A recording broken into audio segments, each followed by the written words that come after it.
Querido Deus, eterno Pai, mais uma vez agradecemos a Ti pela oportunidade de hoje encerrarmos essa matéria sobre soteriologia, a doutrina da salvação. Que o Teu Espírito Santo possa ter nos ensinado nesse tempo e também nos ajudar a colocar em prática tudo aquilo que o Senhor tem ordenado. Em nome de Jesus, mais uma vez te agradecemos e também pedimos, nos ajuda, Pai, para que teu nome seja glorificado. Amém. Ok. Vamos então à lição 9. Nós já estudamos sobre os 4 efeitos da salvação.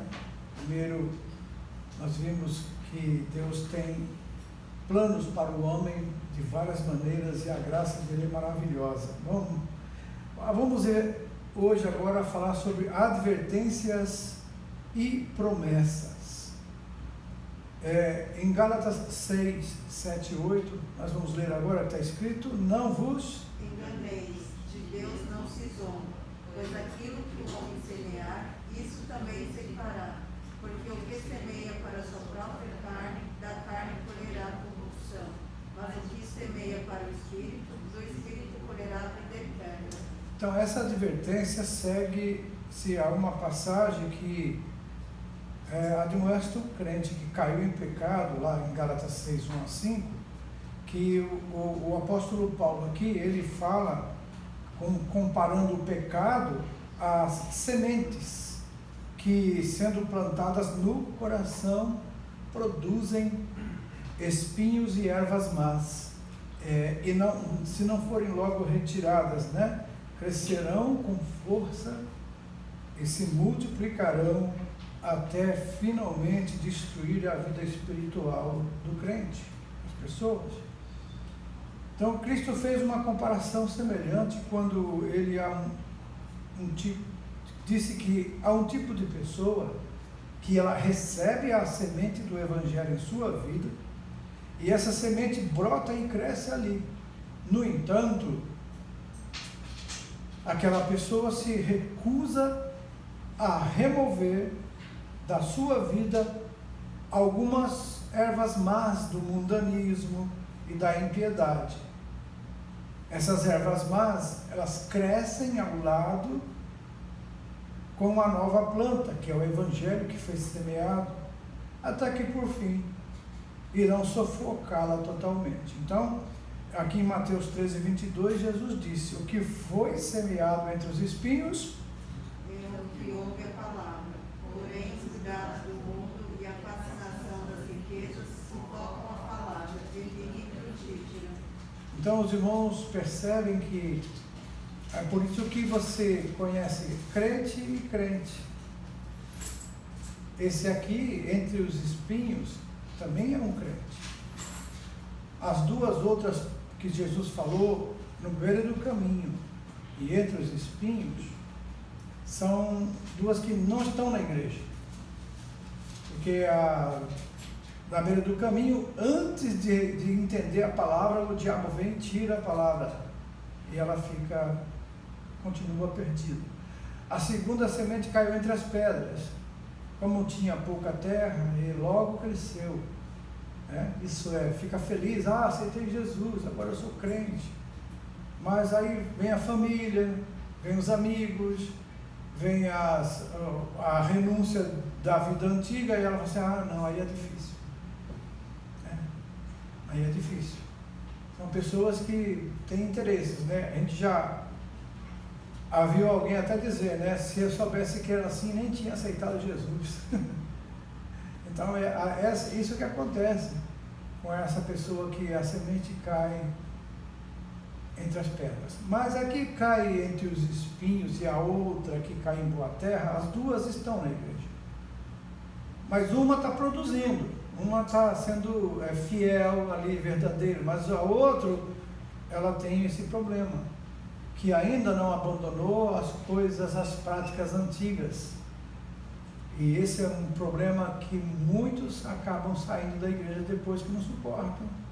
Eles acabam escolhendo os prazeres da vida, como diz aqui, a fascinar os cuidados do mundo a fascinação das riquezas sufocam a palavra e ela fica infrutífera. Inclusive Satanás foi ajudado por esse evangelho da prosperidade, que colocou os crentes com o coração nos benefícios que o mundo pode ter, e aí então a prosperidade que eles buscam como primeiro lugar na vida torna-se o Deus deles, a riqueza, e acabam se desgastando e atrasando, perdendo até a salvação. Então, na Bíblia tem inúmeras advertências para o crente, que fala sobre ele tomar cuidado para não perder sua salvação. Mas também tem promessas divinas, graças a Deus, né? Tais como a promessa de que um desviado, sinceramente arrependido, pode voltar para Deus. Agora, lá em Jeremias 4:1-3, que está escrito: se voltares, volta para mim, se removeres as tuas abominações de diante de mim, não mais andarás vagueando. Lavrai para vós outro campo novo, e não semeeis entre espinhos. Os irmãos estão vendo aqui? É interessante isso. O desviado, ele diz: volta, mas volta para mim. Se removeres as tuas abominações de diante de mim, não mais andares vagueando, né? Lavrai para vós outros campo novo, e não semeieis entre os espinhos. Isto é, o coração da gente tem que estar limpo das coisas do passado. O problema de muitos crentes, amados, é que o passado ainda não abandonou eles. Eles saíram do mundo, mas o mundo ainda continua com um pouco dentro do coração deles. E aí tem essa disputa, essa batalha que nós vimos, né? O espírito milita contra a carne contra o espírito, para que não façais o que quereis. Okay? A Bíblia também registra muitas promessas assegurando que o crente pode guardá-lo do desvio espiritual, né? Deus pode guardar o crente, se ele tiver um coração sincero, desses desvios espirituais. Judas 24 diz o quê? Ora, aquele que é poderoso para vos guardar de tropeços e para vos apresentar com exultação e imaculados diante da sua glória. Os irmãos percebem aí? Deus é poderoso para nos guardar de tropeços e também para nos apresentar com exultação e imaculados diante da glória de Deus. Isto é, a justiça de Cristo em nossa vida. Então vamos estudar então as advertências. Bom, primeiro o texto fala: o crente pode perder a salvação? Aqui vai entrar a controvérsia calvinista e arminiana, ok? Mas vamos ver o que a Bíblia diz. No século V depois de Cristo, Agostinho foi o primeiro erudito a ensinar que o crente nunca poderia perder a sua salvação, uma vez permaneceria salvo o restante da sua vida, independentemente de suas ações e atitudes. Essa declaração deu início a um debate teológico que continua até o dia de hoje. Nessa lição apresentaremos um conceito claro e bíblico que comprova que o crente pode perder a sua salvação. Ao estudarmos as evidências bíblicas que apoiam esse fato, o aluno ele vai compreender que por 4 séculos se passaram depois da morte de Cristo, para então surgir um ponto de vista oposto a esse assunto em pauta. Um dos maiores argumentos mostrado para que se pode perder a salvação é a frequente menção do condicional se com respeito à salvação.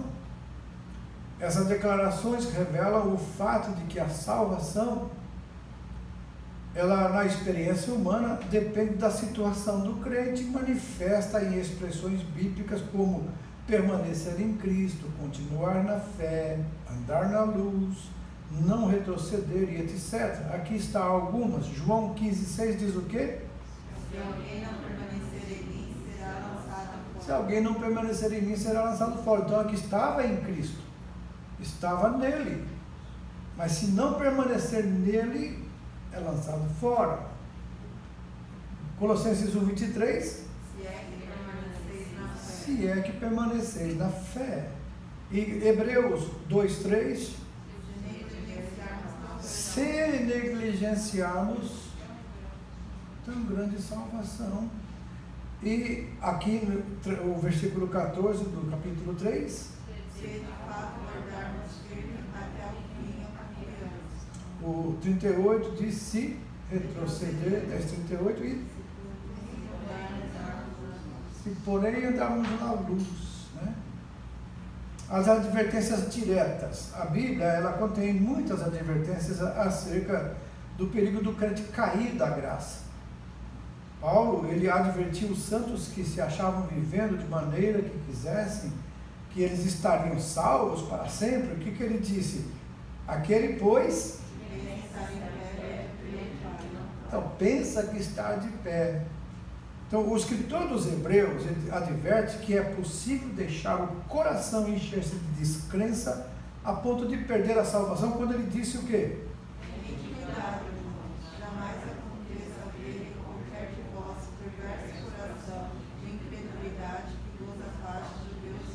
Então, e o escritor aos Hebreus está falando aqui para quem? Para os gentios, para os ímpios? Não, para o irmão, irmãos. Então ele está dizendo, tende cuidado, irmãos. Então, há pessoas que já estão servindo a Cristo, já estão na igreja. Ele diz, cuidado, jamais aconteça de haver em qualquer um de vós perverso coração de incredulidade que vos afaste do Deus vivo. Então é possível. Interessante que graças a Deus que o homem pode se afastar-se de Deus, mas o Deus não se afasta nunca do homem. Quando a gente, como ele disse, Jeremias, se volta para mim, né? E eu vou providenciar um meio de que você seja fortalecido.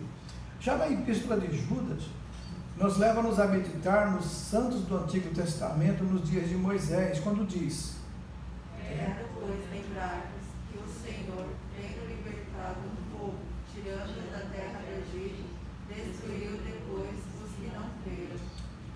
Então lembra, Moisés saiu com o povo com a promessa de entrar na terra prometida. Se costuma colocar um chavão, uma frase, quando muita gente fala, quem tem promessa não morre, né? E a Bíblia mostra o contrário disso, exatamente com o povo que saiu do Egito com a promessa de entrar na terra prometida, em Canaã. Mas a Bíblia diz que aqueles que saíram do Egito de 20 anos para cima, então já estavam no mínimo com 60 anos ali, porque de 20 anos para cima, mais 40 anos no deserto. Esses, porque murmuraram, não creram, e ainda quiseram matar Moisés e voltar para o Egito, Deus disse, eles vão morrer nas areias do deserto, não entrarão no meu repouso. Então, assim, essa frase não é uma frase boa de ser dita, nem de ser meditada por nós. Quem tem promessa não morre. O que fez a promessa é fiel, porque Deus cumpriu a promessa. Mas quem desobedeceu, murmurou e se rebelou, perdeu a promessa. Então, tinha a promessa, mas a promessa, eles morreram sem alcançar a promessa, porque foram rebeldes, desobedientes. Há uma exortação severa no Apocalipse de João que não deixa dúvida alguma quanto à possibilidade de alguém perder a sua salvação. Vamos ler? O vencedor de nenhum modo sofrerá dano da segunda morte. Ao vencedor de nenhum modo sofrerá o dano da segunda morte. O que é a segunda morte? Isso vai acontecer após o julgamento do grande trono branco, depois do milênio. Lá, essa morte que Apocalipse fala lá no capítulo 20, né, versículo, que bem-aventurado e santo aquele que faz parte da primeira ressurreição, porque sobre esses não tem poder a segunda morte. A segunda morte é o afastamento para sempre de Deus, porque a primeira morte é quando o homem peca e morre espiritualmente. Então essa é a primeira separação de Deus, primeira morte. A segunda é que durante a vida no corpo aqui a pessoa, durante esse trajeto, rejeita a oferta de Deus de salvação através de crer em Jesus Cristo como Salvador. Então toda pessoa que rejeitar essa oferta de Deus ele é considerado inimigo de Deus e ele vai sofrer o dano da segunda morte. Ok? Então, exemplos de perda de salvação aqui. A Bíblia, ela não somente ensina que é possível perder a salvação, como também registra casos de vários que viraram as costas para Deus, perdendo totalmente a comunhão com Ele. No Antigo Testamento, acerca de Saul, que Deus lhe mudou o coração, e que o Espírito se apossou de Saul, né? O Espírito de Deus se apossou de Saul, ele profetizou, né? Mas, porém, mais tarde, ele tornou-se possuído por um espírito maligno, que terminou sua vida suicidando-se, né? Então, no Novo Testamento, o exemplo mais destacado de um apóstata é o de Judas Iscariotes, que no princípio era um verdadeiro crente em Deus, porém, na ocasião da última ceia, já nessa ocasião, Judas já tinha abandonado a sua fé e Cristo sabia que ele já não fazia parte do grupo de crentes. O próprio Judas confirmou isso quando traiu Cristo e suicidou-se. A respeito dos dois cooperadores de Paulo também, né, Himeneu e Alexandre, o que ele disse? Mais tarde, no entanto, vieram naufragar na fé e o apóstolo os entregou a Satanás. Bom, Demas, outro dos associados de Paulo, é declarado um ajudante fiel, então ele já era um obreiro na casa do Senhor. Ele já trabalhava ajudando na casa do Senhor. Estava presente quando Paulo estava escrevendo Colossenses e Filemão, né? O apóstolo até mesmo chamou de cooperador. É difícil imaginarmos que ele não era um crente verdadeiro. No entanto, mais tarde o que ele fez? Abandonou a fé, isso é a salvação, por causa de ter o quê? Amado o presente século. Isso é, trocou o que o mundo tem para oferecer pelo que Deus oferece. O que Deus oferece muitas vezes traz algumas consequências para nós aqui, mas ele tem um valor eterno. O que o mundo oferece muitas vezes até é agradável no momento, mas depois traz uma consequência eterna. Então, é melhor a gente escolher o que vale mais e é eterno. Bom, o aspecto durativo da ressurreição de Cristo. Bom, alguns teólogos creem que a apostasia seja apenas um distanciamento temporário de Cristo e não uma perda permanente da salvação. Isso, no entanto, vem contradizer as advertências bíblicas no sentido de que um crente pode perder não somente a sua comunhão com Cristo agora, mas também a vida eterna. Por exemplo, lá em 1 Crônicas 28:9, Senhor esquadrinha todos os corações e penetra todos os desígnios do pensamento. Se o buscares, ele deixará achar-se por ti. Se o deixares, ele te rejeitará para sempre. Ele te rejeitará para sempre. Então, Pedro também apresenta o exemplo comum de apostasia. Ele descreve que certos falsos mestres que antes andaram no caminho certo, mas que abandonaram esse caminho e tinham escapado às poluições do mundo mediante o conhecimento de Jesus Cristo, porém, mais tarde, deixaram-se enredar de novo pelos seus antigos pecados. Voltou, né? A Bíblia fala, o cão voltando a seu vômito e a porca lavada voltando ao espojadouro de lama. Então, pessoas que saíram, foram limpos e depois voltaram. Ou um cão que volta ao seu vômito é porque tudo aquilo que era ruim dentro de nós saiu, foi tirado, foi vomitado, isso é, foi expelido de dentro de nós. E de repente vai lá e volta ao vômito. Vai comer tudo de novo. Só tem saudades. Eu fico preocupado quando os crentes falam assim, ele tem sorte que eu sou crente, porque se eu não fosse no meu tempo, ele já estava.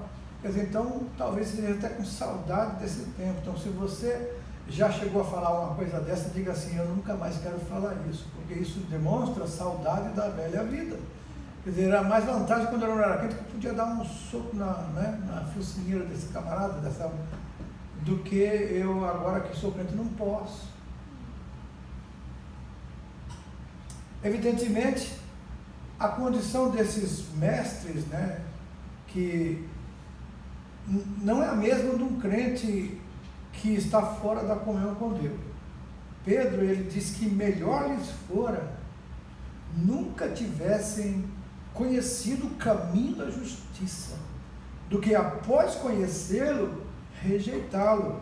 Obviamente, Pedro está aludindo ao julgamento que esses mestres terão, que será de maior severidade por causa do seu conhecimento inicial de Cristo e do seu relacionamento com Ele. Veja, amados, querer ser ministro do Evangelho não é somente uma boa coisa a desejar, como disse Paulo, né? Mas convém que, ele diz, convém que seja, aí tem as várias qualificações, inclusive, quando Paulo fala a Timóteo, diz que a pessoa deve não ter do que se envergonhar, né? Que seja um obreiro aprovado, porque tem obreiros que não são aprovados por Deus.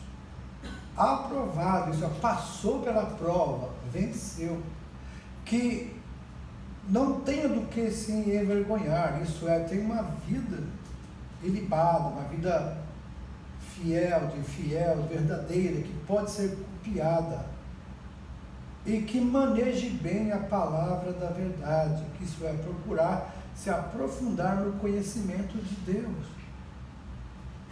Ele diz, obviamente, será de maior severidade o seu castigo, a sua punição, por causa do seu conhecimento de Cristo. O que ele diz aqui em versículos 1? Vamos ler? Pois melhor fora nunca tivessem conhecido o caminho da justiça do que após conhecer, volverem para trás, apartando-se do santo mandamento que lhes fora dado. Com eles aconteceu o que diz certo adágio verdadeiro: o cão voltou ao seu próprio povo, e a porca lavada voltou a remover-se no lamaçal. Então está confirmado na Bíblia aquilo que eu falei agora há pouco para os irmãos. Está aí, o versículo é bíblico. Alguém pode sim estar na casa do Senhor e se afastar dela. Bom, aí nessas perguntas, quantas erradas tem? Qual que é? 4 e 5, muito bem. Como ocorre a apostasia? Há pelo menos 4 ilustrações bíblicas que nos ajudam a entender como ocorre a apostasia. Elas são, por exemplo, um navio à deriva e um cordeiro desgarrado, um servo desobediente e uma planta sufocada. O navio à deriva, esse escritor aos Hebreus, ele adverte o quê? Por essa razão importa que nos apeguemos com mais firmeza às verdades ouvidas, para que delas jamais nos desviemos. A expressão aqui por desviar é um termo náutico, né, que se refere ao navio que fica à deriva, sem controle do leme, né? Ele acaba sendo levado pelo vento. A lição contida nessa advertência é que a apostasia ela pode ocorrer como resultado de negligência espiritual e prática do pecado. Esse mesmo escritor, mais tarde, advertiu: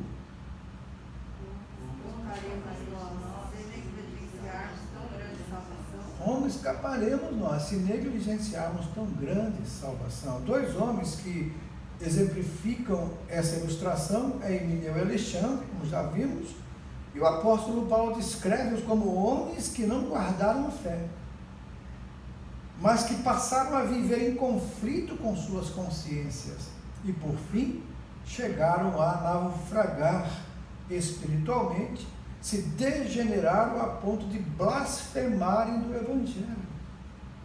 Esses homens fazem nos lembrar que o primeiro passo na apostasia sempre é o descuido ou a negligência espiritual. 1 Timóteo 1, 19 e 20, vamos ler?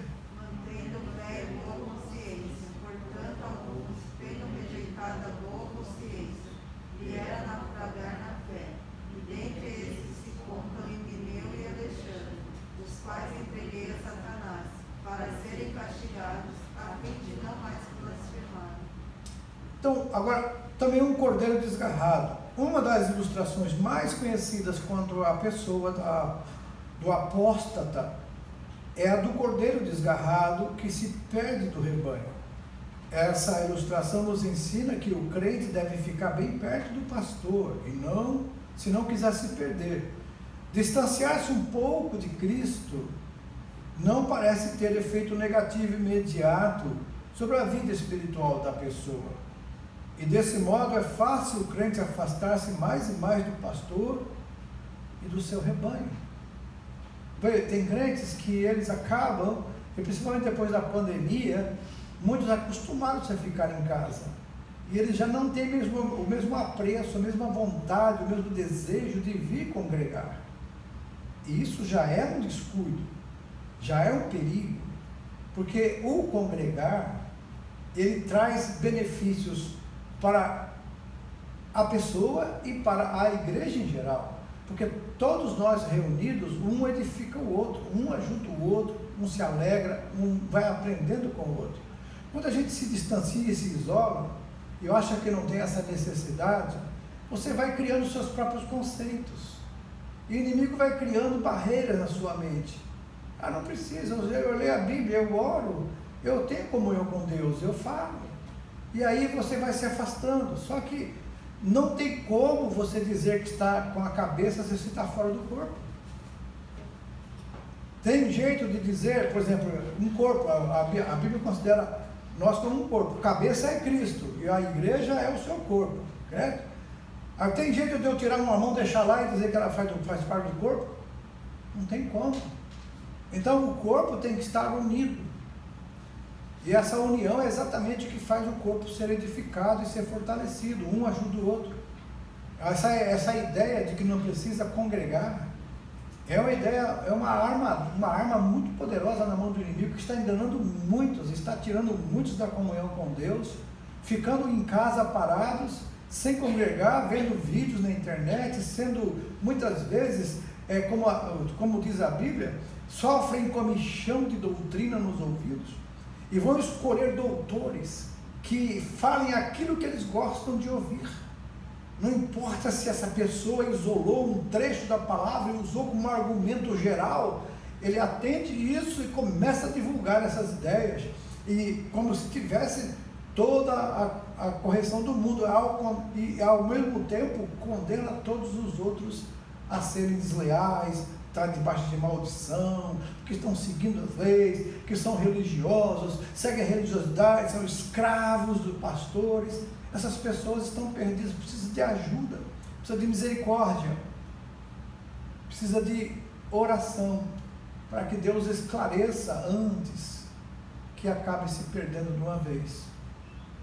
A Bíblia diz, dizendo-se sábios, tornaram-se loucos. Isso é uma tristeza. Eu não tenho nenhum prazer em falar essas coisas se não estivesse acontecendo com nossos irmãos. Mas eu tenho orado a Deus por essas pessoas e pedido, Senhor, tem misericórdia, clareia a mente, mostra a tua vontade, não deixe que essa pessoa continue enganada pelos falsos mestres, essas pessoas que utilizam da Bíblia para confrontar e negar a igreja, negar a comunhão, negar a ceia, negar o batismo. Tudo que a Bíblia ensina, tudo que Jesus ordenou, eles negam. E dizem que são libertos, que são livres. Mas dá pena isso? Dá pena, porque a pessoa está na igreja. E agora se afasta da igreja e condena a igreja. E quem edificou a igreja, irmãos? Quem que fundou a igreja? Foi Jesus. Então, se a pessoa rejeita a igreja, está rejeitando a Cristo, mesmo que diga que não. mas está rejeitando, porque eu edificaria a minha igreja. Jesus edificou a igreja, e as portas do inferno não se levantará contra ela, não prevalecerá. Bom, uma das ilustrações mais conhecidas quanto à pessoa do apóstolo é do cordeiro desgarrado que se perde do rebanho. Ezequiel 34:6 fala isso, lá em Lucas também. Essa ilustração, ela mostra que o crente deve ficar bem perto do pastor se não quiser se perder. Distanciar-se um pouco de Cristo, amados, não parece ter efeito negativo. Na hora a pessoa não sente. Eu deixei de ir na igreja, mas continuo sentindo, estou sentindo alegria. Mas depois que ele vai ficar mais tempo, daqui a pouco não consegue mais voltar.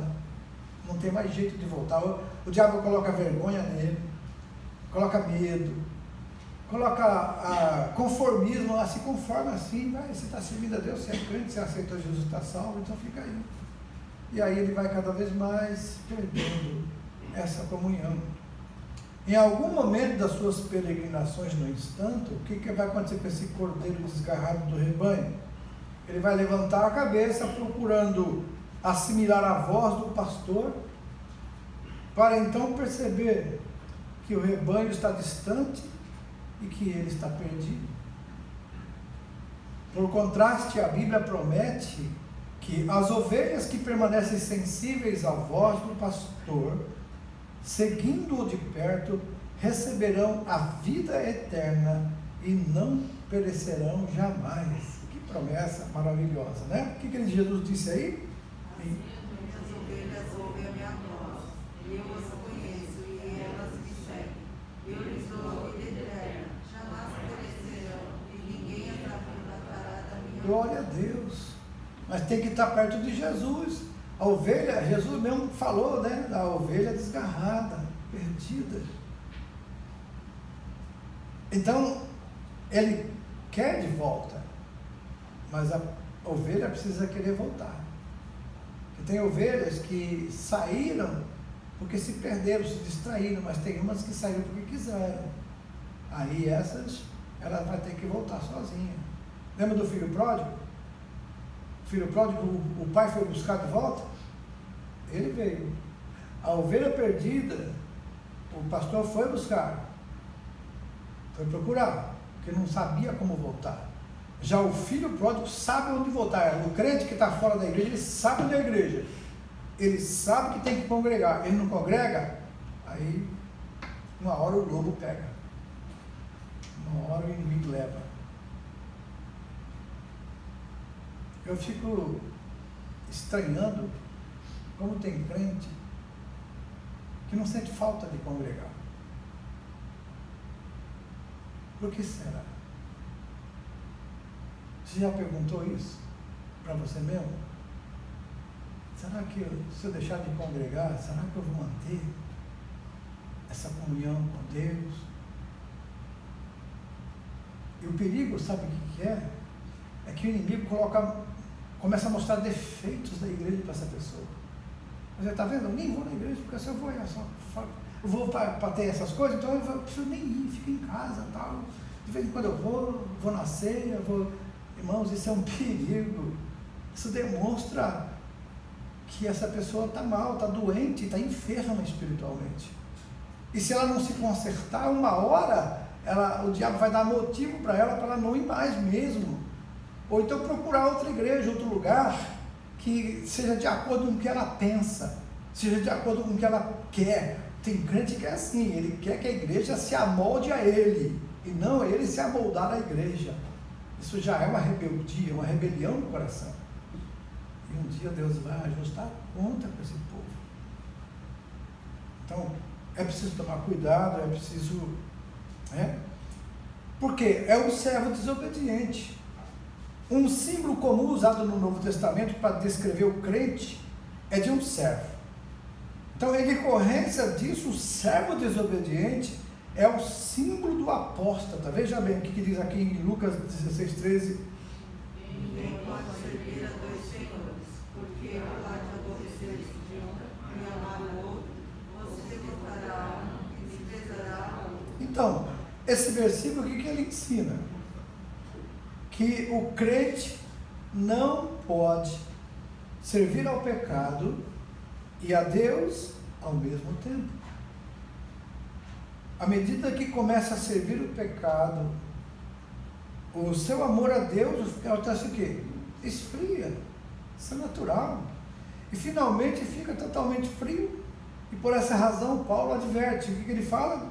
Não sabeis que daquela que vos ofereceis como servos para a obediência, desse mesmo a quem obedeceis sois servos, seja do pecado para a morte ou da obediência para a justiça.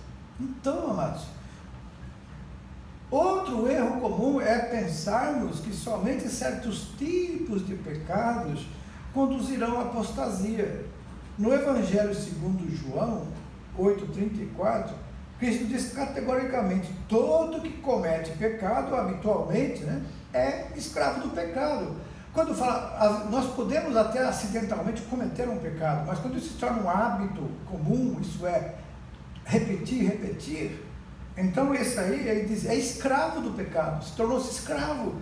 Aquela escravidão que ele foi liberto quando creu em Jesus, agora ele voltou, ele se colocou de novo debaixo dessa escravidão.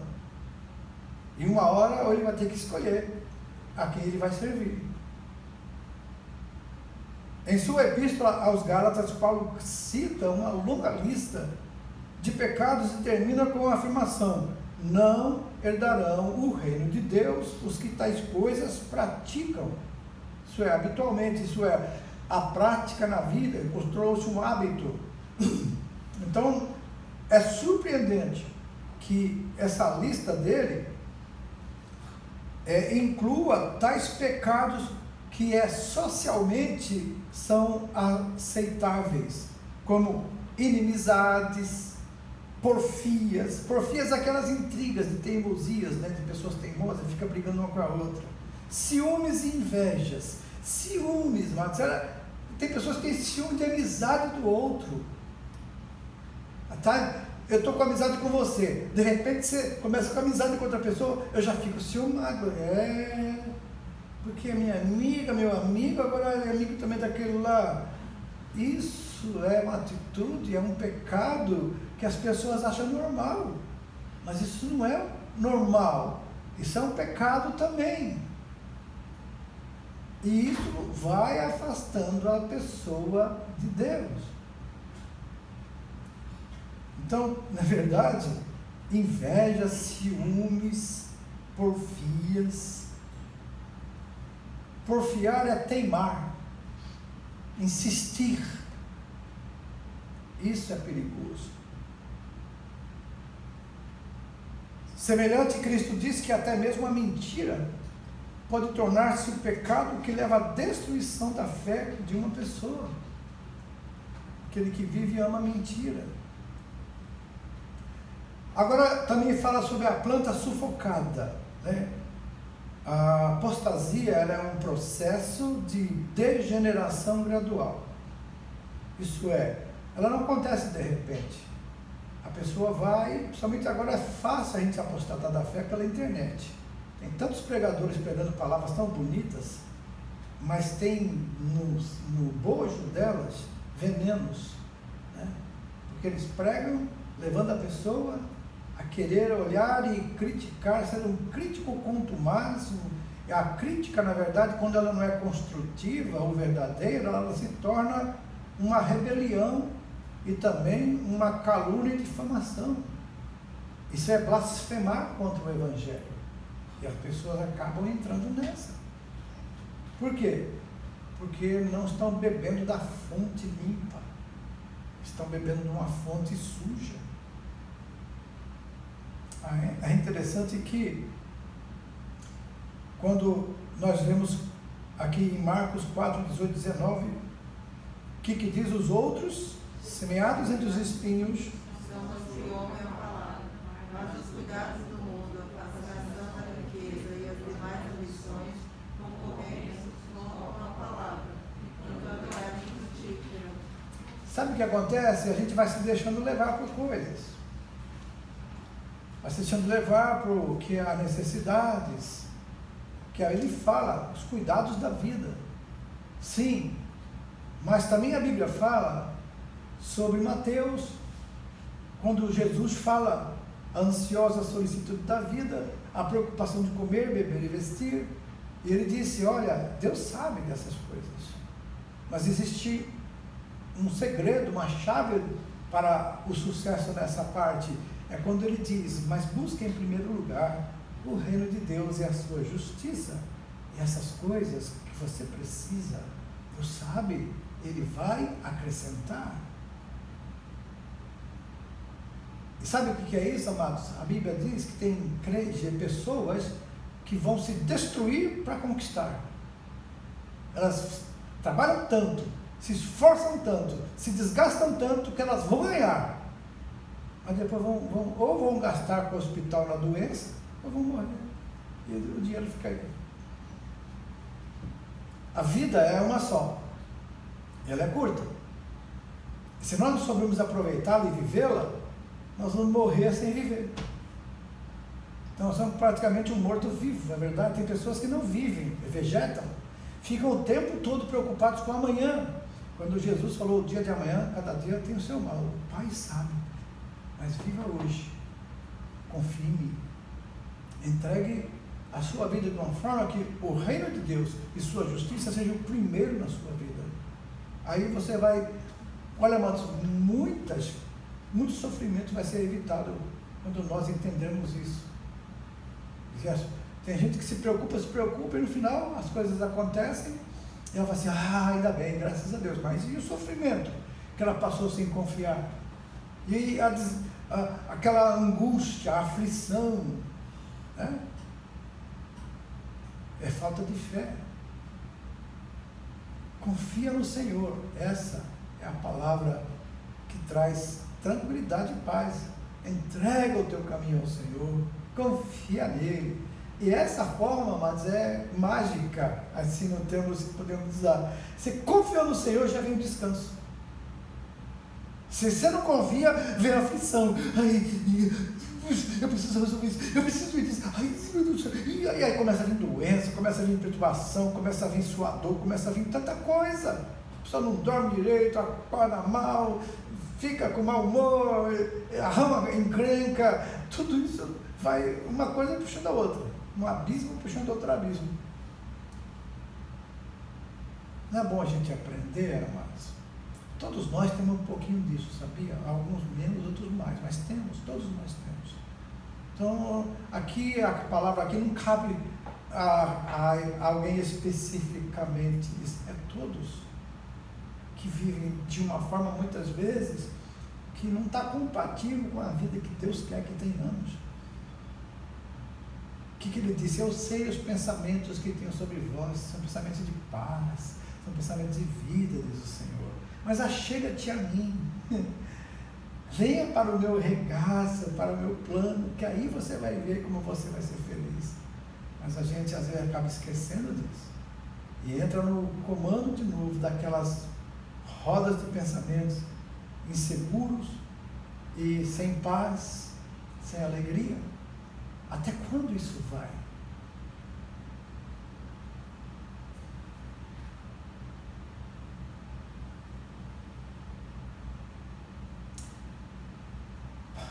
Às vezes a pessoa, ela parece que ela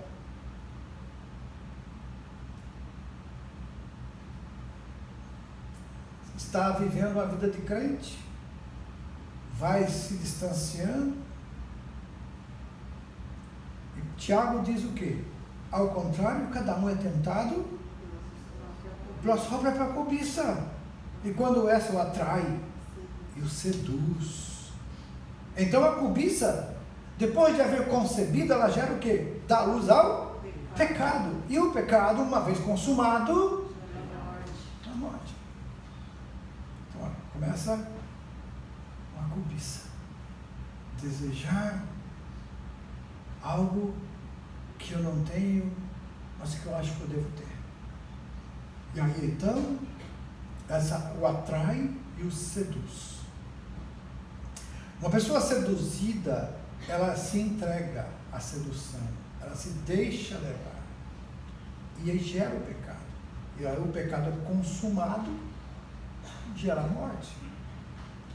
Às vezes, então, essa pessoa aparece num dia muito forte espiritualmente, no outro dia cai repentinamente num pecado grosseiro. A realidade, na verdade, amados, é um caso bem diferente do que aparenta. Lembra do pecado do coração? Está aqui, ó. Um processo de negligência já vinha sendo desenvolvido dentro daquela vida ocultamente, mas estava lá no coração. Invisível ao olho humano, uma desobediência íntima, sabe aquela rebeldia do coração? Não vou falar nada, também não aceito isso. Está rejeitado. Né? Isso para mim não serve. É lá no coração, ninguém está vendo. Mas a rebeldia está lá. Deus sabe. Então, na verdade, uma desobediência íntima em pensamentos e atitudes vinha sendo acalentada. Aí essa pessoa culminou em quê? No ato visível do pecado e da rebelião, que por fim vem à tona. Uma hora isso explode, uma hora o negócio vem à tona. Então, se a gente não limpar, não tirar essas ervas daninhas do coração, uma hora ela vai sufocar a nossa fé. A parábola do espinho é essa aí. Vamos ver mais um pouco sobre o abandono da fé. Cometerem um pecado não é apostasia, embora possa levar à apostasia. A apostasia, o que é? É a perda da vida espiritual. Quando a força espiritual do homem interior fica tão fraca pelo pecado e negligência que chega a morrer, considera que essa pessoa é uma apóstata. Veja, não morreu na hora, foi sendo minado. Como nós vimos, falou, aceitou Jesus, foi plantada uma semente, mas a semente antiga ainda continua lá junto. Se ela não for arrancada, ela vai crescer e vai sufocar o evangelho no coração da pessoa. Ela fica sem fruto, fica ali ao léu, está indo na igreja, mas se não for também não tem problema. É assim que é a planta sufocada. Ela não produz fruto. Ela está sendo sufocada pelas coisas do mundo, pelas coisas das necessidades da vida, da casa, está sendo sufocada. Quando a Bíblia diz o quê? Primeiro lugar, o reino de Deus. Mas o primeiro lugar para essas pessoas é sempre a família, é sempre a casa, é sempre o trabalho. Primeiro lugar é sempre essas coisas. Então, pastor, não vai trabalhar, não vai dar família? Não, a Bíblia diz que você deve sim honrar e agradar-se da família, mas Jesus disse, aquele que amar mais a família, os bens, mais do que a mim, não é digno de mim. Vocês entenderam? Ok, vamos lá. 7, C, 8, A, 9, D e 10, B. Pode um desviado voltar para Deus? Bom, nós estudamos na Bíblia, ela adverte que a pessoa pode perder sua salvação, mas poderíamos perguntar, é possível essa pessoa voltar para o Senhor outra vez? Bom, muitos apóstolos nunca voltarão para Deus. Porém, sempre há um convite para o pecador sinceramente arrependido dos seus pecados voltar para Deus, não importando os pecados e erros do passado. Eu aqui já quero colocar uma posição aqui. Eu não creio que a salvação seja algo assim que você perde hoje e amanhã você pode de novo. Perde amanhã, depois você perde no outro dia, você pode buscar de volta. A pessoa pode se afastar da casa do Senhor, mas se o coração dele ainda continua temendo a Deus, ele está lá, pode estar pecando, mas ele tem o temor do Senhor. E Deus conhece o coração. Então, se ela está afastada, e eu me lembro porque eu me afastei da casa quando eu era jovem, eu saí da casa do Senhor quando eu era adolescente. E eu fiquei 4 anos lá fora, mas eu me lembro toda vez que eu ia dormir, deitar na minha cama, eu lembrava, eu chorava, eu pedia a Deus que me ajudasse a voltar. Mas no outro dia, quando acordava, tudo parecia diferente, a força tinha ido embora, aquela convicção interna saía e eu procurava que o mundo me preenchesse os vazios do coração. Por 4 anos não achei. Um dia eu voltei para a igreja, Eu voltei para a casa do Senhor, recebi oração, Deus me renovou no Espírito, comecei a falar em línguas de novo. Eu falei para o Senhor, nunca mais eu quero sair daqui, da tua casa. E eu falei até para ele, me tira a vida se eu for desviar, não deixa eu viver não. Tá? Então daqui para frente, se Deus tirar a minha vida, já era, porque também eu já não é mais porque eu desviei, mas porque eu já vivi o suficiente que Deus quis. Alguém? Se Deus quiser que eu viva até 140 anos, eu vivo também. Mas se Ele quiser me tirar hoje, também tá bom, porque eu sou dele. Quem que aqui pode dizer que amanhã está vivo? Não é verdade? Mas nós podemos sim ter nossos planos e colocar diante de Deus. Mas a nossa vida pertence a Ele, amém? Então, se o desviado, uma pessoa afastada não está desviada, ela está afastada. Agora o desviado é aquele que não quer mais saber da casa de Deus, esse apostatou da fé. Esse realmente não quer mais saber, ainda blasfema, fala mal, xinga. Eu toda vez que eu ia, que alguém falava mal de igreja, alguma coisa, de pastor, eu já saía fora. Mas não, eu não converso sobre essas coisas porque eu não acho que é assim, vocês estão enganados. Saía fora. Mas tem gente que gosta, sai fora da igreja e ainda fica metendo pau no pastor, metendo pau na igreja, metendo pau. Então esse está apostatado, a pessoa está praticamente já condenada. Mas eu ainda creio que enquanto tiver vida, Deus dá a chance do arrependimento. Que a Bíblia diz isso. Então o fato de Deus em todo o tempo convida o desviado a voltarem a Ele, demonstra a disposição em recebê-las de volta. E vamos ver esses exemplos desse convite aqui. Vamos lá. Tem dirigido a vários grupos, né, amados? E ele insiste que cada indivíduo dentro do grupo, a salvação é sempre uma questão de pessoal e individual. Lembre-se disso.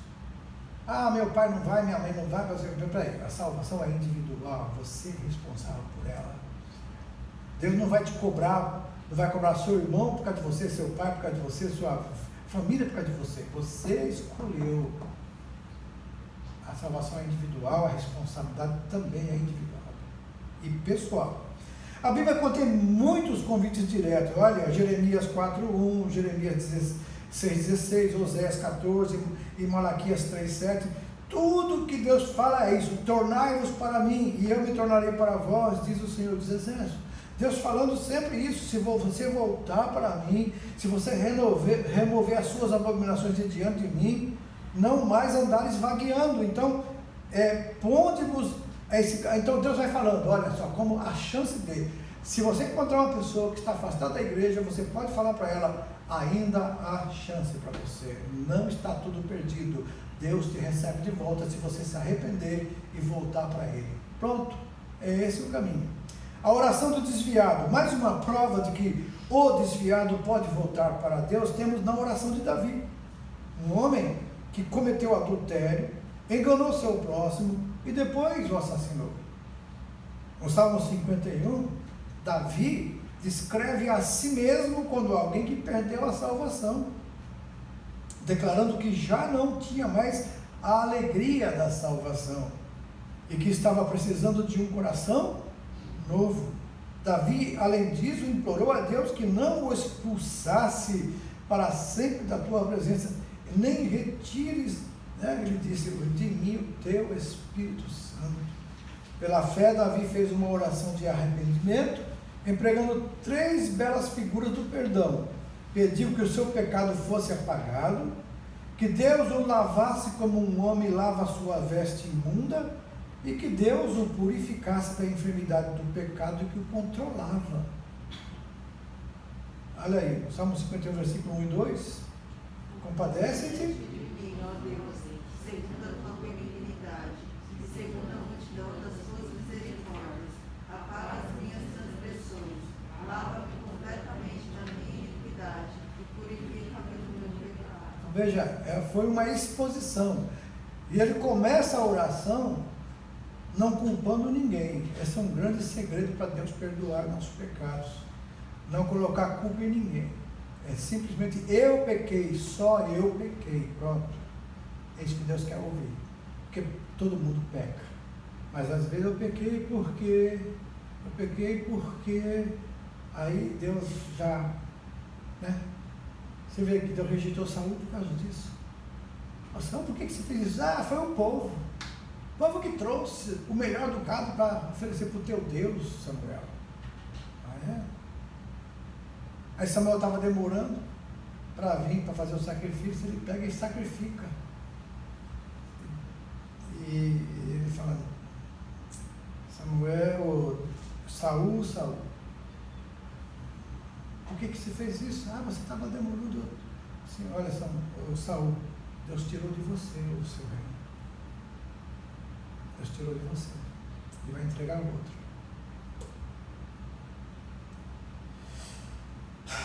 Bom, como voltar-se para Deus? Aí está o convite de Deus, né? Vamos ver Oséias 4, 14, 1 e 2. Volta, ó Israel, para o Senhor teu Deus, porque pelos teus pecados estás caído. Tende convosco palavras de arrependimento e convertei-vos ao Senhor. Dizei-lhe, perdoa toda iniquidade, aceita o que é bom, e em vez de não ouvires os sacrifícios dos nossos lábios. Entendeu? A pessoa muitas vezes no passado já achava que tanto sacrificando já estava bom, só que o sacrifício que Deus queria não era o animal, porque Cristo viria para substituir isso. O que Deus queria é a sinceridade do coração. Não adianta oferecer um sacrifício a Deus, sendo que o coração não está arrependido. É isso que Deus queria, que é o sacrifício dos nossos lábios, confessar a nossa fraqueza, o nosso pecado e aguardar a misericórdia de Deus. Notemos que o desviado ele precisa reconhecer, em primeiro lugar, seu estado decaído. Ele deve desejar livrar-se do seu pecado, porque pelos teus pecados estás caído. Irmãos, tem crentes que pensam que se ele voltar para a igreja, porque os crentes outros estão chamando, que está fazendo um favor. Eu me lembro uma vez lá em São José dos Campos, que uma jovem voltou para a igreja, depois de várias convites dos outros jovens, e ela um dia disse a eles, olha, eu voltei, tá? Mas me tratem bem, senão eu vou de volta. Então ela está colocando uma condição para os jovens da igreja de tratarem ela bem, para ela continuar na igreja, senão ela sairia da igreja.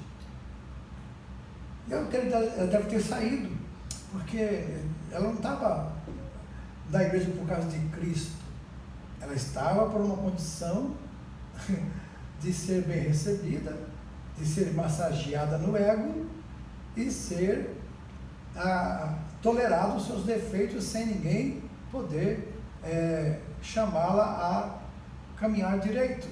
E isso não é ser crente. Se tem algum crente na igreja desse jeito, amados, ele não é crente. A pessoa está na situação de crente, mas não tem o nome escrito no livro da vida, não é filho de Deus. Ele precisa se arrepender, ele precisa se converter, senão não vai ser filho de Deus. Nem todo mundo que está na igreja é filho de Deus, mas pode se tornar, porque o verdadeiro filho de Deus é que Jesus falou em João 1, ele veio para os seus não receberam, mas a todos quanto o receberam. Que receber Jesus é se tornar servo dele, é obedecer a sua palavra. Bom, ele deve desejar livrar-se do pecado, porque pelos teus pecados estás caído. Em segundo lugar, o desviado precisa ter palavra de arrependimento. Sabe, se o desviado mostra que está vindo na igreja porque foram buscar ele, e ele não sentiu o peso do pecado, então não adiantou nada trazer ele para a igreja. Ele está aqui, está participando, está se sentindo bem,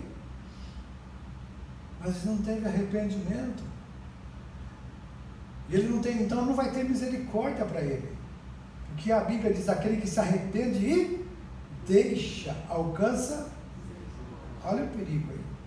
Bom, em outras palavras, precisa arrepender-se dos seus pecados, expressar sua fé em Cristo. E o terceiro passo é a transformação espiritual, de desviado, arrependido, em crente verdadeiro, que adora a Deus com louvor. Esse louvor é descrito por Oséias como sacrifício dos nossos lábios. E tem o desviado, tem o pecado imperdoável, aquele que Jesus falou, né? Muitos desviados vivem na aflição, né? Que tem uma dúvida que atormenta eles. Será que eu pequei contra o Espírito Santo? Eu blasfemei? Que quem blasfema contra o Espírito Santo não tem perdão, nem aqui e nem no outro século. Então, sabemos que esse fato é verdadeiro, porque o homem natural não tem desejo em si mesmo de voltar para Deus, se não for com a ajuda da graça de Deus. Uma pessoa, amados, que perdeu o Espírito Santo, ele não consegue se arrepender mais. Então, muitas vezes ele fica se culpando, será que eu acho que eu blasfemei, porque eu estou fora da igreja, estou afastado, estou no pecado. Mas se lá no coração dele tem esse desejo, não é dele, é o Espírito Santo que está colocando. Então ele vai voltar e ele continua sendo salvo. O homem só se convence do seu pecado se o Espírito Santo o convencer. Senão ele não tem convicção do pecado, ele vai continuar achando que está certo e pronto. Então você vê quando a pessoa peca e ele acha que está certo no que está fazendo, essa pessoa não tem o Espírito Santo. Ela está fora da presença de Deus, pode até se dizer, mas se ela está falando dessa forma, está vocalizando isso, é sinal que lá dentro dela, ela não tem o Espírito Santo, porque não convence, ela não se convence do pecado. E é triste, porque sem convencimento do pecado e arrependimento não tem salvação, porque ele tem que vir a Jesus.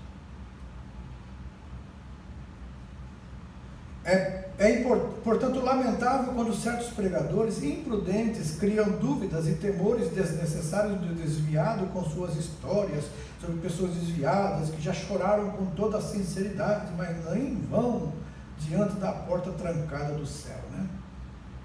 Porque se arrependeu antes, agora lá no inferno vai ter arrependimento, mas sem retorno. Aí sim a porta da graça só se fecha depois da morte. Isso dá a entender que a salvação é somente para aqueles que são suficientemente bons. Não é isso. A salvação não é somente para aqueles que são suficientemente bons, mas para receberem. Cristo disse o quê? Vinde a mim quem? Todos os que estão cansados e sobrecarregados, e eu vos aliviarei. Então, todo aquele que está desviado, afastado, que já está cansado, de tanto erro, de tanta falha, de tanto errar no mundo, voltar para Deus, submeter todas as áreas da sua vida a Cristo, encontra o repouso, encontra a paz que o mundo não tem. Aí, nesse caso aqui, as perguntas, qual que está errado aí? Só a 15, né? O papel da igreja na restauração do desviado. E agora, o que a igreja pode fazer, amados? Bom, as nossas igrejas, elas devem aplicar a disciplina bíblica, com amor aos membros que dela precisam, e na disciplina justa e cristã, é uma ferramenta das mais eficazes para restaurar o desviado a Cristo, despertar o crente carnal a buscar a vitória que necessita. Quando a gente disciplina uma pessoa na igreja, a finalidade da disciplina é restauração e nunca destruição ou morte. Por quê? Porque as ovelhas são de Cristo e cada um conhece o seu coração e só Deus sabe o que está dentro de cada um. Agora, a disciplina é má e tem má fama pelo fato de ser aplicada de modo errado, de maneira antibíblica. Então vamos estudar como é que faz um tempo de disciplina. Lá em 1 Coríntios, no capítulo, Paulo relata a história de um homem que abandonou a Deus, estava vivendo em pecado, mas assim a igreja ficava tolerando ele, mantendo ele em comunhão.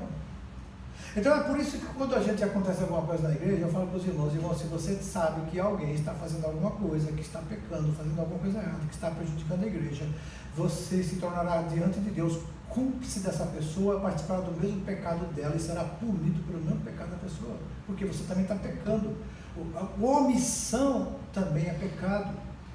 Omitir verdade é pecado. Quando a igreja, como a igreja é um corpo, qualquer parte do corpo que estiver com enfermidade, se ela não for tratada, o que vai acontecer com o corpo? Ela vai infectar o corpo inteiro, vai ou não? Então, preste bem atenção, Porque tem muita gente que fala assim, eu não tenho nada a ver com isso, eu não vou nem falar, porque senão a pessoa vai perder a amizade comigo, vai ficar como eu sou fofoqueiro, fofoqueira. Quando você fala com o pastor da igreja, você não é fofoqueiro, você é um crente fiel. Porque na verdade, quando um crente sabe de alguma coisa e não fala para o pastor, ele está traindo a confiança do pastor e da igreja. O corpo de Cristo não pode ser manchado, ele não pode conviver com manchas. E se tiver, e pode acontecer e acontece, a gente vai ter que tratar. E para tratar tem que ser conhecido. E depois de conhecido, o remédio vem, a disciplina vem, mas a cura vem. E a cura só virá se houver participação de todo o corpo. Então, quando você tem essa ideia, ou acha isso que é certo, e muitos crentes têm isso. Vou falar, pastor, pelo amor de Deus, não deixa o pastor saber. Gente, pelo amor de Deus. Traiu a confiança do pastor, está escondendo um erro que pode prejudicar a igreja, e Deus vai cobrar isso da gente. Por quê? Porque a igreja é uma família, e a gente tem que saber cuidar dessa família. Então, como você acha que é uma pessoa que não se intromete na vida dos outros, mas quando vê o teu conhecimento, agora você é responsável também. Aí, eu vou falar para quem? Esse aqui é o problema. Tem muita gente que fala com outra pessoa, uma colega, um colega de mais intimidade, vai lá e fala, estou sabendo disso, mas pelo amor de Deus. Isso se tornou agora uma fofoca, um fuxico, porque você passou para alguém que você confia que não vai resolver o problema, é verdade ou não é? Não vai resolver o problema. Quem pode resolver o problema? A liderança da igreja, o pastor da igreja, porque foi Deus que colocou ele ali. E tem muita gente carregando uma culpa pelo fato de omitir de fazer o bem. A Bíblia diz, aquele que sabe fazer o bem não faz, comete pecado. Então, na verdade, essa pessoa que está praticando pecado está desviada ou se desviando.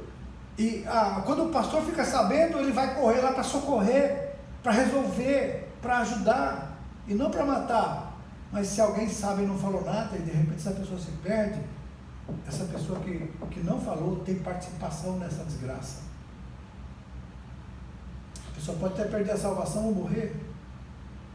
E a pessoa podia ajudá-la, mas não ajudou, porque não queria se comprometer, não queria ser taxado como fofoqueiro, como tudo fala para o pastor, isso, muitas coisas. Infelizmente, essa pessoa que pensa assim está super errada, está em pecado diante de Deus. Ok? Então, tem pessoas, inclusive, que a Bíblia manda, se a pessoa continua insistindo no pecado, a Bíblia diz, não vos associeis com ele, nem coma com essa pessoa. Quem? Aquele crente que insiste em pecar, insiste, nunca quer se arrepender, não sai, não se desvia, nem coma com ele. Porque se comer com ele, isso quando fala de comer junto, é intimidade, essa associação. Nem coma com ele, por quê? Porque você está participando dos pecados dele, está apoiando os pecados dessa pessoa. Aqui, 2 Tessalonicenses 3, 14 e 15, notai, nem vos associeis com ele, para que fique envergonhado, todavia não o considereis por inimigo, mas adverti-o como irmão. Então tem que ser advertido, tem que ser, porque a pessoa fala assim, pastor, mas e se eu não quiser falar? Mas fala para a pessoa, vai falar com o pastor. Eu não vou falar com o pastor, não vou falar, mas se você não falar, eu vou ter que falar. Mas por que você vai falar? Porque agora eu estou sabendo. E se eu não falar com o pastor, eu vou ser cúmplice do problema que vai acontecer. Você entende? É isso aí. Então, na verdade, qual o propósito da disciplina, amados? Ela deve ser aplicada por meio de uma punição, não por isso, nem por punição, nem por vingança, nem por demonstração de abuso de autoridade. Sou pastor, eu vou fazer isso. Não, amados. Ela deve ser aplicada com amor, com o meio de restaurar o faltoso, a comunhão, Crentes fracos, desviados e excluídos podem ser restaurados à comunhão mediante o arrependimento e a súplica do perdão. Amados, se não houver arrependimento e não sentir a necessidade de perdão, uma vez uma pessoa disse para mim: pastor, eu fiz esse pecado, eu entrei no adultério, mas não estou arrependido, eu gostei disso. Eu falei: então tá bom, quando você se arrepender, você volta a falar comigo, que aí a gente coloca você em comunhão. Porque se não houver arrependimento, eu não tenho também perdão. E uns 5 meses depois ele veio voltar comigo: pastor, agora eu senti o peso do pecado. Eu falei assim: então agora você sentiu o peso? Senti. Então agora vamos orar para Deus te perdoar mesmo, limpar você, e você nunca mais faça isso. A disciplina deve ser um meio de levar o crente carnal a abandonar os seus pecados, a virem para Deus, que reserva para si o direito de julgar os pecados. Então é Deus que julga. A igreja, entretanto, ela age com humildade, compaixão e amor ao disciplinar os crentes. O caso lá de 1 Coríntios 5,5, o que a Bíblia esclarece? Entrega Satanás para a destruição da carne, a fim de que o espírito seja salvo no dia do Senhor. Tem casos graves, amados, que infelizmente a igreja tem que entregar ao diabo. Como assim, pastor? Tem que entregar a Satanás. O que Satanás é? Adversário, inimigo. A pessoa fica à mercê do inimigo. E muitas delas pegam doenças que levam à morte. Mas a alma, todavia, é salva como que pelo sofrimento que ela vai ter, o arrependimento que virá. Então, ai, pastor, mas meu Deus, será que... Bom, a Bíblia está dizendo, você não é a gente que inventou nem criou isso não. Tá? Satanás vai tornar a vida daquela pessoa um inferno tão grande que ela vai correr de volta para Deus. Apesar do inominável pecado daquele homem, ainda se fala em salvação para ele uma vez corrigido. Entendeu? E quem deve ser disciplinado, amados? Bom, um membro da igreja que continua rebelde, insistindo com uma teimosia, pecando arrogantemente, rejeitando a exortação, precisa ser disciplinado. Por outro lado, o crente, por ser fraco e falho, mas que sabe se arrepender e viver na igreja, esse deve ser ajudado, fortalecido com amor.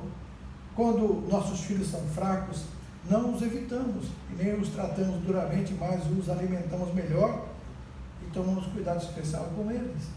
Por que a nossa igreja faz questão de dar estudos bíblicos na terça-feira, na sexta-feira, na oração, no sábado?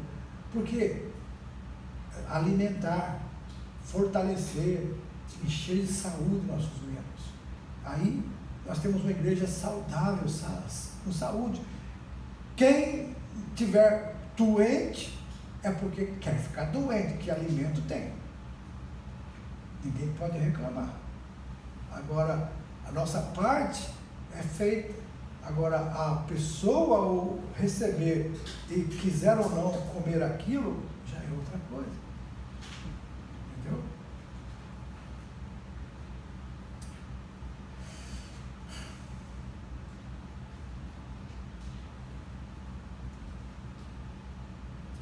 Quando uma pessoa demonstra arrependimento, antigamente se costumava fazer 6 meses, 1 ano, você vai ficar fora da comunhão da igreja, 6 meses. Foi um erro praticado há muito tempo pela igreja. A forma de Deus tratar não é como o homem trata. A pessoa já peca, e quando ela confessa, ela já está sendo punida, ela está sendo envergonhada. A confissão de um pecado já é uma vergonha, não é verdade? A pessoa vem confessar um pecado, ela já está envergonhada, já está humilhada. E a gente coloca ela 6 meses, 1 ano, fora da comunhão da igreja. Isso não está na Bíblia. Isso é o homem que criou. E muitas pessoas morreram sem poder voltar à comunhão. E aí?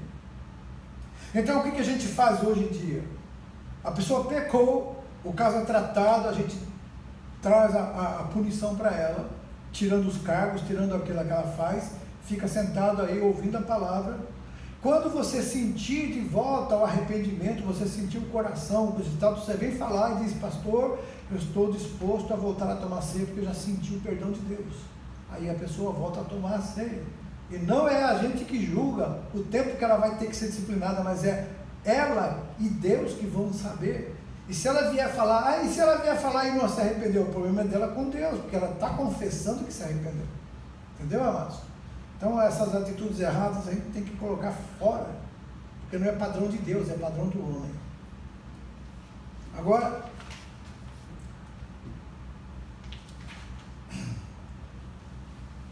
outra coisa que ele fala aqui, que Paulo adverte, é que aqui embaixo, que não seja o mesmo consumido. O que é isso? Uma pessoa disciplinada na igreja, uma pessoa que pecou e está ali em disciplina, ela está sendo consumida pelo arrependimento, pelo remorso, pela vergonha, pela humilhação. Mas ela também não pode achar que tem o direito e o dever de que todo mundo cuide bem dela. Não, ela tem que pagar o preço. E quando ela mostrar o verdadeiro arrependimento, a igreja recebe de volta com alegria. Glória a Deus. Mais uma vida restaurada. Ok? Então a pessoa arrependida,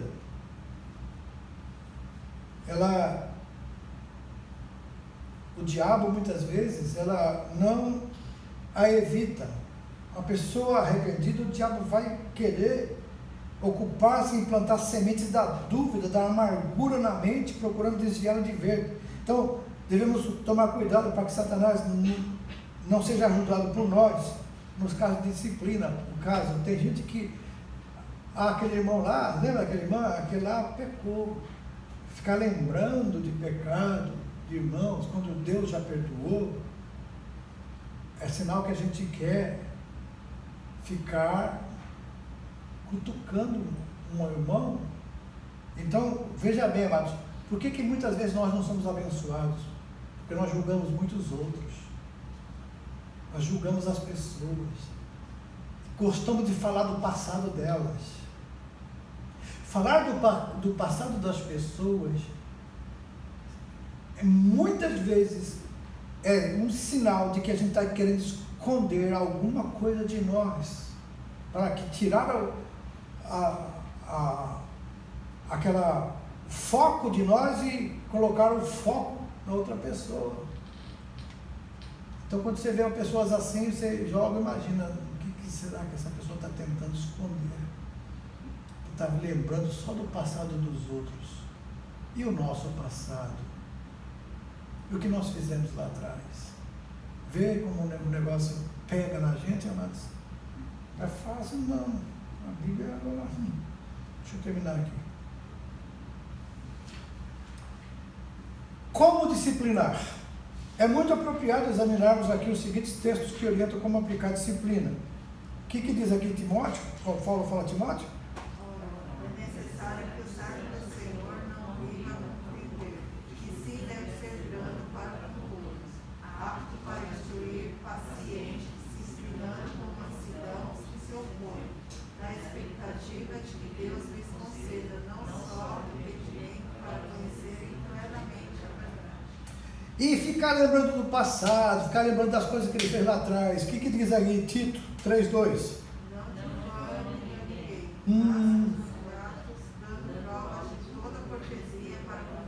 Não difame a ninguém, mas cordatos, dando provas de toda cortesia para com todos os homens.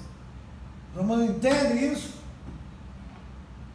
A palavra de Deus, ela é gostosa de se ouvir quando vem para nos confortar, consolar, mas quando vem para nós nos exortar, muitas vezes ela dói, ela machuca, mas é para curar a gente.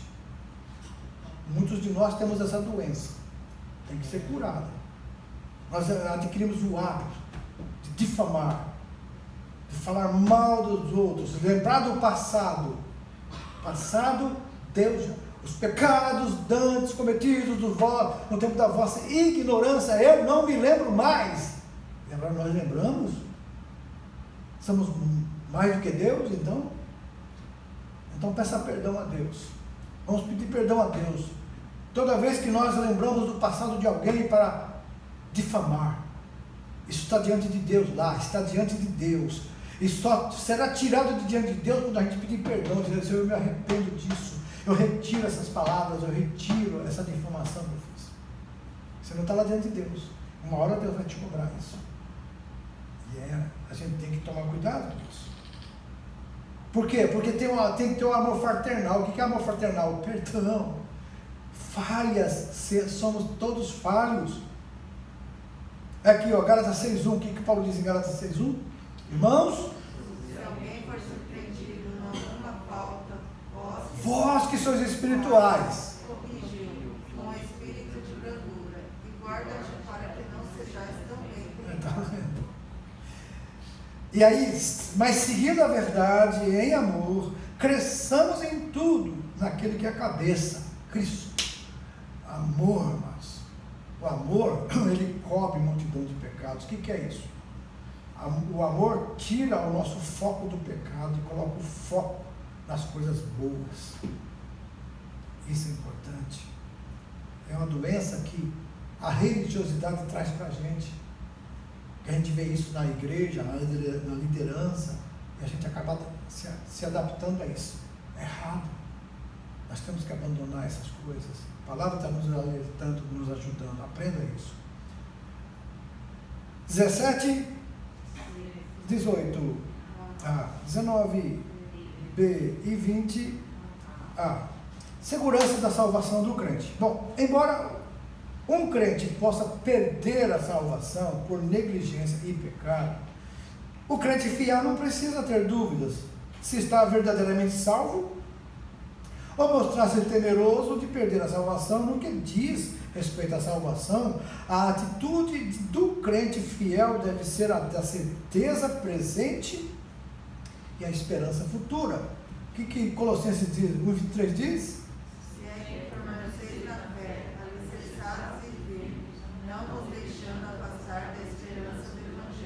Então veja, amados, que na verdade a gente não deve se achar que já não precisa mais tomar cuidado nenhum, porque já somos salvos. Nós somos salvos, mas nós temos que permanecer salvos através da santificação, que é a renúncia do pecado, o afastamento do mal, ok?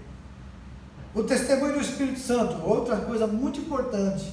Uma das principais evidências da certeza da salvação do crente é o testemunho do Espírito Santo junto ao nosso espírito. O que ele diz? Que o próprio Espírito,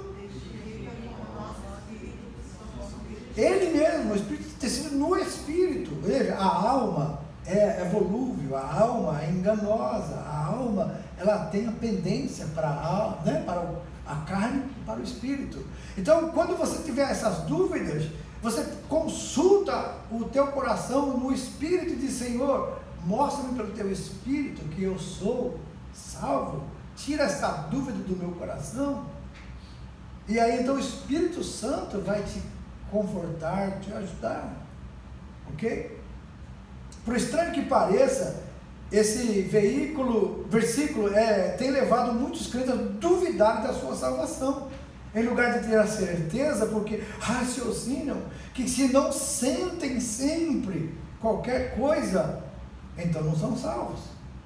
É verdade que em certas ocasiões as emoções, os sentimentos do crente são altamente motivados pelo poder de Deus, mas isso não ocorre continuamente. Experiência emocional para o crente não é o testemunho do Espírito, o qual Paulo se referiu. Então, muitas vezes você fica emotivo, mas não é o Espírito Santo, é você mesmo, é a sua alma. Aí a Bíblia diz: se o coração nos condena, maior é Deus do que o nosso coração. Amém? Glória a Deus.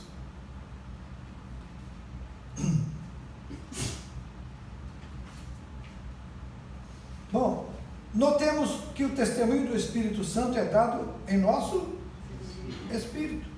Se fosse em nosso corpo, seria como um sexto sentido. Se fosse em nossa alma, seria apenas uma emoção e nada mais. Porém, visto que é um testemunho em nosso espírito, temos nesse testemunho uma convicção sobrenatural, convencendo-nos de que somos filhos de Deus. Esse testemunho não substitui, mas confirma a fé. Tá? Por que eu sou filho de Deus? Porque eu creio em Jesus. E porque a minha vida não é a vida de pecado. Eu posso até pecar, mas não sou do pecado, eu sou de Cristo. E quando eu peco, me arrependo, e Ele me limpa do pecado pelo sangue. A fidelidade de Deus. Deus é tão fiel, amados, que muitas vezes nós somos infiéis, mas Ele continua fiel, né? Hebreus 13:5 diz o quê?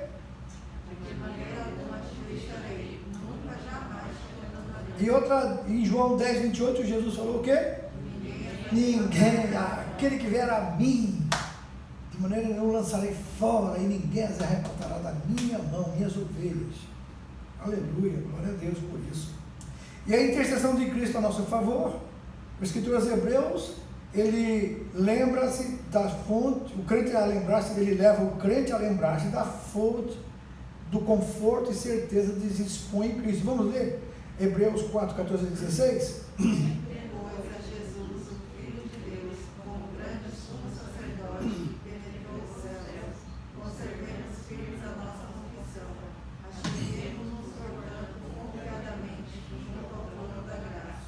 O título aqui, sumo sacerdote, fala de uma posição semelhante à de um advogado, alguém que pleiteia a causa de outra pessoa que fez algo errado, que foi acusada de um delito. Ao interceder por nós, Cristo rejeita as falsas acusações do diabo contra nós.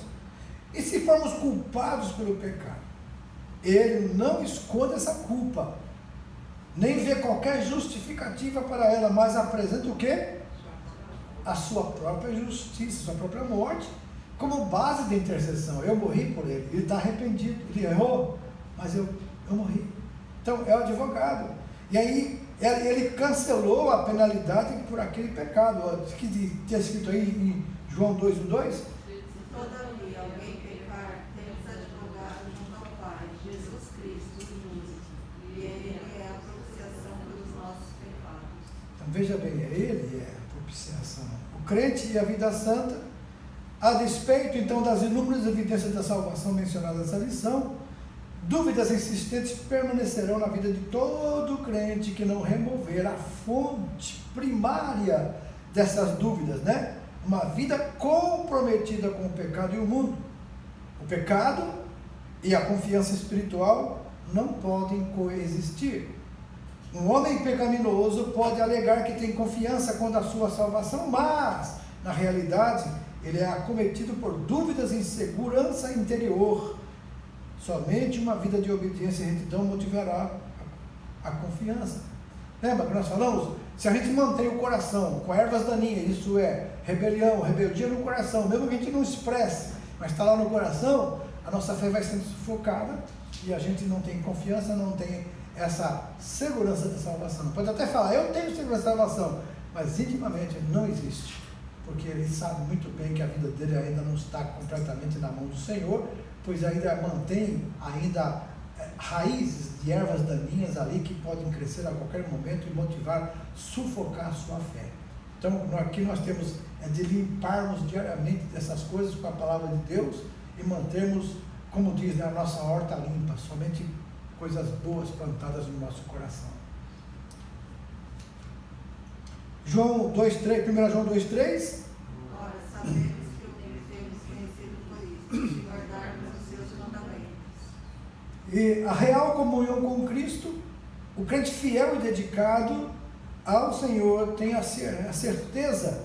Por quê? Porque ele tem sempre comunhão e é submisso a Cristo e a sua palavra.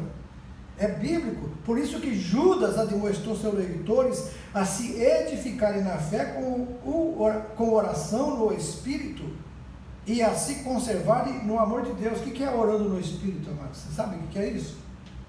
Quem sabe explicar como que é orar no Espírito? Pensamentos direto.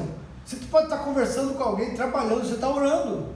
falando com Deus, Deus tem misericórdia de mim, me dá graça, me dá sabedoria, me ajuda. Um problema em casa, Senhor, como é que eu vou resolver esse problema? Dá-me sabedoria como eu vou falar com meu filho, com a minha filha, com meu marido, com a minha mulher. Dá-me essa graça, essa sabedoria, o Senhor conhece o meu coração. Está orando ali, ó, mas está trabalhando. Isso aí é oração, orando em espírito, em todo o tempo. Deus sabe, Deus ouve essa oração. Ele vai nos ajudar. O que mais que a gente pode falar aqui? Bom, mas nos que esperam no Senhor, renovam suas forças, sobem com asas como águias, correm e não se cansam, caminham e não se fatigam. Então tá bom. 21, 22, 23, 24 e 25. Aí nesses aí, qual que está errado? 28, só ele, né? Então tá bom. Vamos dar um break.